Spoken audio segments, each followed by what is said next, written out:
As someone who shoots almost exclusively on DSLRs, I find myself coming back to the same frustrating optical characteristics that distinguish a DSLR as an amateur camera amongst an entire industry of professional gear.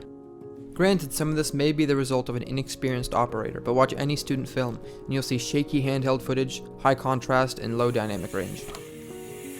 I personally have tried to improve my own footage by being more selective with my shooting locations, spending more time on lighting, and trying to get more creative with a tripod in order to avoid handheld shooting.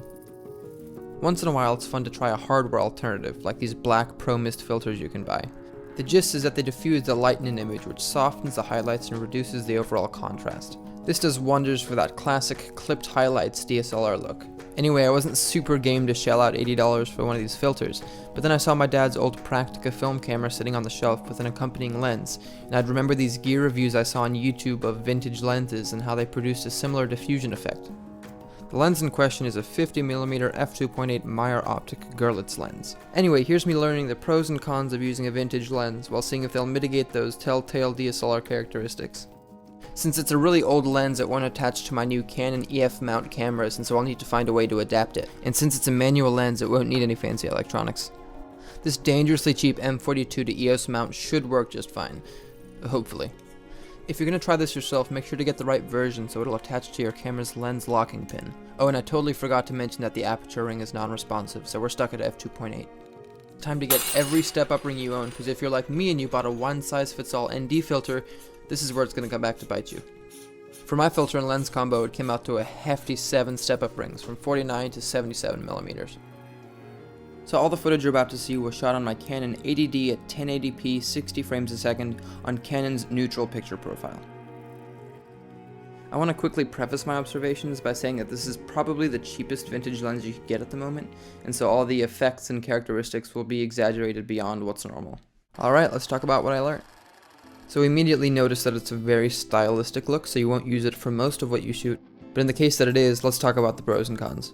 So my first observation is that just like in those filters we saw, there's a lot of diffusion in the image, which means lower overall contrast but also highlights that roll off really nicely. A super simple next step would be to add some color correction to counteract that loss in contrast. You don't have to color correct, but as someone who shoots in a neutral profile, it's pretty necessary for me. For a few of the shots, I actually swapped the lens out with a 40mm f2.8 Canon STM lens, so you can see what the difference is. Obviously this doesn't fix our lack of dynamic range, but it does make it a lot more tolerable. Next we can look at the lens's sharpness and resolution. Again, I have some duplicate shots taken on the 40mm STM lens just to see what the difference would be.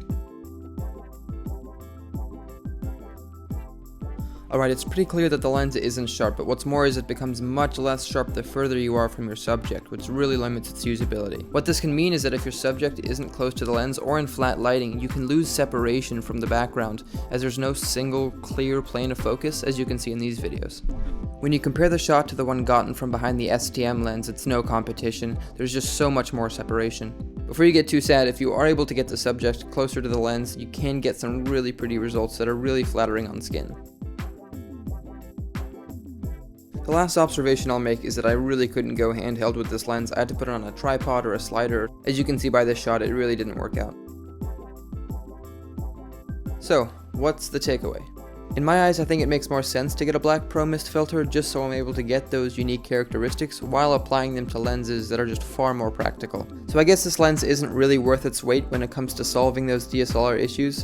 What we have is more of a party trick lens which has a lot of variables and quirks.